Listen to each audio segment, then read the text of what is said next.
Hi guys, welcome to part 1 of Booger's coolant repair.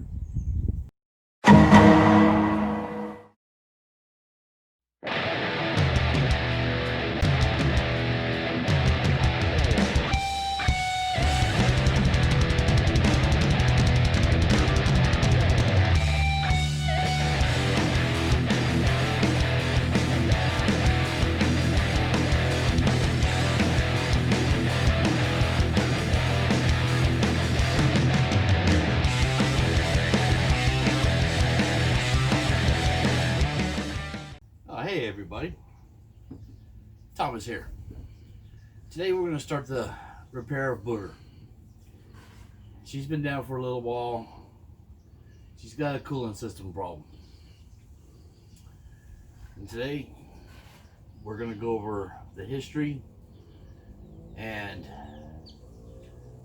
how the cooling system actually works on a twin cam Harley Davidson V-twin.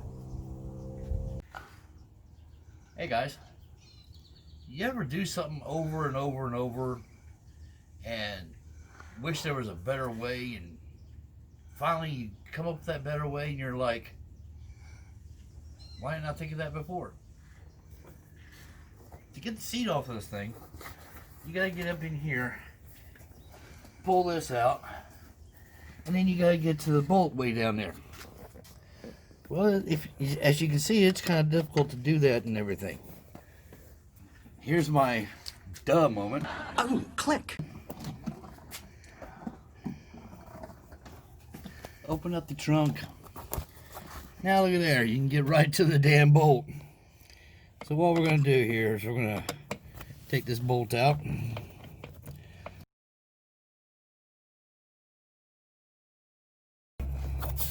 See how easy it is to get in there and get to?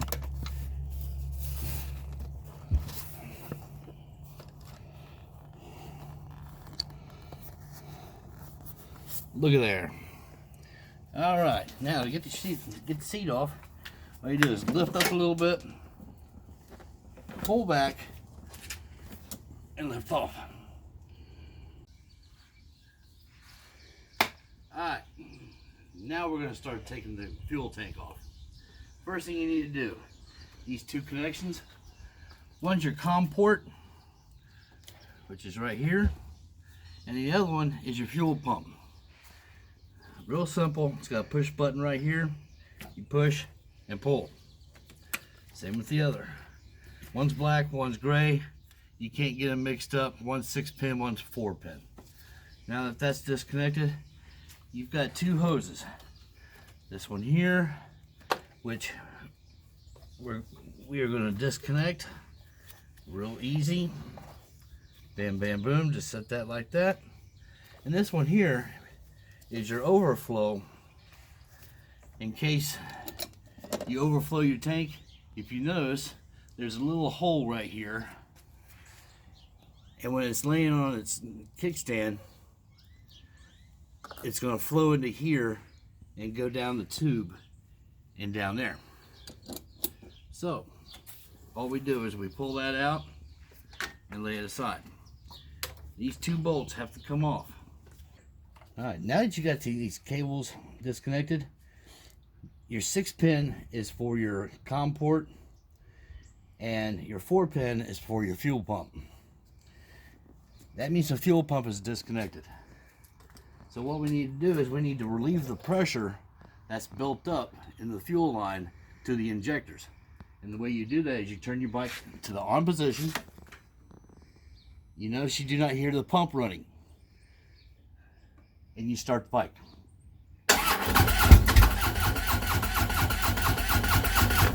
Notice it won't start because there's no fuel pressure in the line. Turn the bike off. Now we want to disconnect the fuel line, which is right here. It's a simple procedure. You push up on the hose, pull down on the coupling at the same time, and then pull down on the hose. Now you might want to put your little rag down here, just in case there is a little bit of fuel in that line.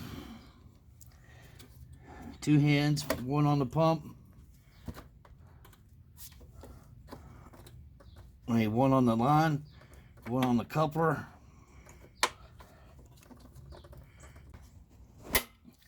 And it's just that easy. See, we did get a little bit of fuel out of it. Not a big deal. If it was pressurized, we would have a little bit more fuel. T35s, and they come right off.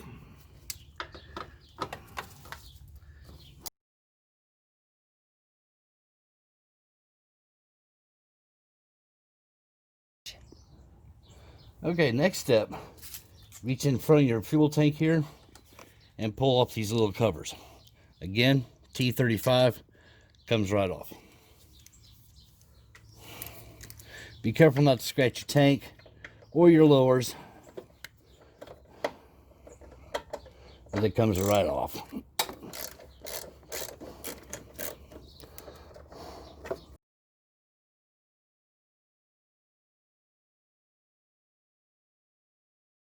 All right, Anne's going to remove the fuel tank. And the way she's going to do that is she's going to pull up on the back and then pull back on the tank a little bit and just lift straight out, making sure she doesn't scratch anything.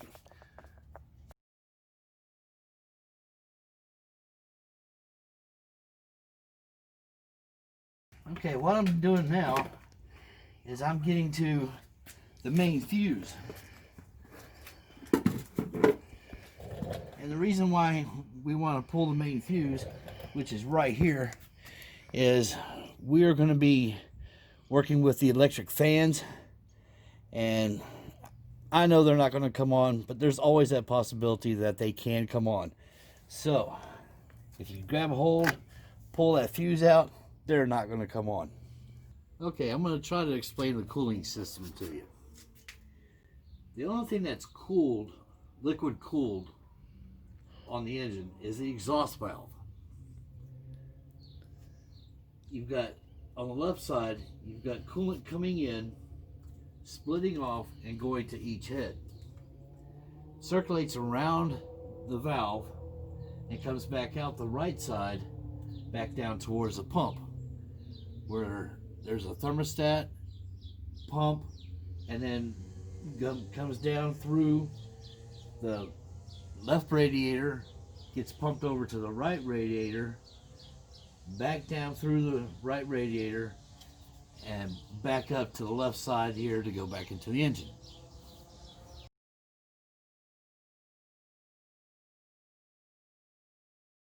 Hi guys. Hopefully by now you're wondering why and how I came up with the diagnosis of a coolant pump. Well, to make a long story short, after a couple rides, Booger threw codes. The only code that came up was a generic cooling system code. Basically, what I mean by generic is it said something like low airflow through the radiators, low coolant flow through the radiators, temperature sensor fault. It was just a general, hey, your coolant system's fucked up. So I did some research and looked on Harley's website with some forums, stuff like that, and people were coming up with the idea of it was the coolant sensor, they'll get that replaced, or they'll have Harley Davidson do it under warranty.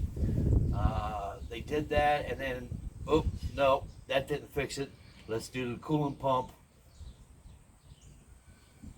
Basically, that's what happened.